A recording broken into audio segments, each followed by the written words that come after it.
that God's been teaching me a lot about leadership, which is cool because then it kind of makes it easier to talk to you guys about being a leader in the leaders meeting. Yeah, come on. So he's been kind of just showing me like I need to start valuing being a leader, like value what we get to have here, that we get to come here before everyone else does, or valuing getting to lead in Catalyst Kids or leading my middle school life group. So it's cool that we get to do this, and I feel like it's something easily that we miss that we get to do. So hold up here, let me find it. So in Acts 11:23, it says, when he arrived and saw what the grace of God had done, he was glad and encouraged them all to remain true to the Lord with all their hearts. And I love that verse because it talks about Barnabas and how he leads. And I love when the Bible kind of like shows cool examples in how a leader leads. And so Barnabas is like a leader who never is prideful of maybe the things he plants in other people, which I think is a cool example that we need to be mindful of and say like, okay, well when I like go and lead something, or when I like get the opportunity to do something, I shouldn't be prideful of maybe the things I got to say or the things that I got to do.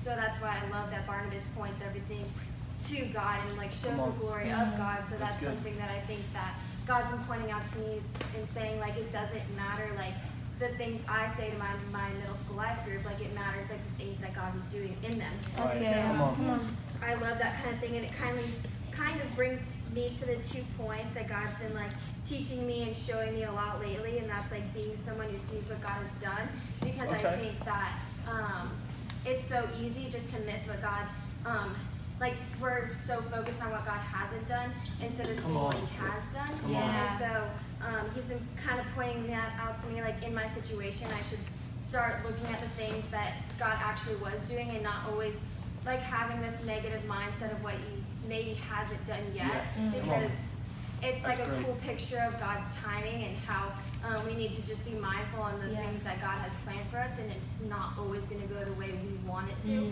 So I love that because it kind of showed like God's been saying like in the midst of like my complaining or maybe things I failed at, he's been doing it right in front of me, but because I'm so like caught up in what he's not doing, I'm missing it. So that's kind of like something cool that God's been showing me. That's good. And so that kind of brings me to like the second thing that he's been teaching me a lot about lately, and it's like being a leader who is like faithful with what they have. And so he's like, hey, I need you to be faithful with what I'm going to do and what I haven't done yet, because then once you're finally like content about what he's going to do in your life, then you're not always trying to take charge and taking control of maybe the things that God's given you. So that's kind of cool that he's been showing me that a lot lately.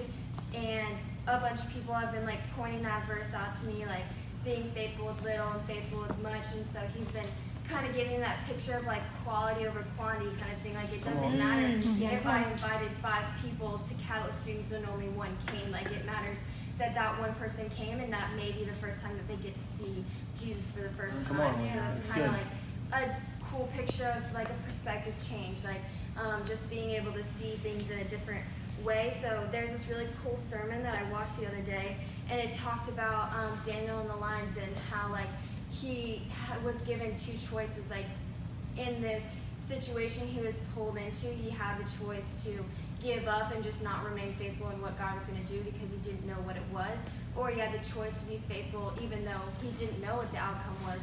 So Daniel was faithful leading up to this big decision that he had to do, and God pulled him out unscratched because he never lost faith in what God was going to do, even though he didn't know what it was he was going to do.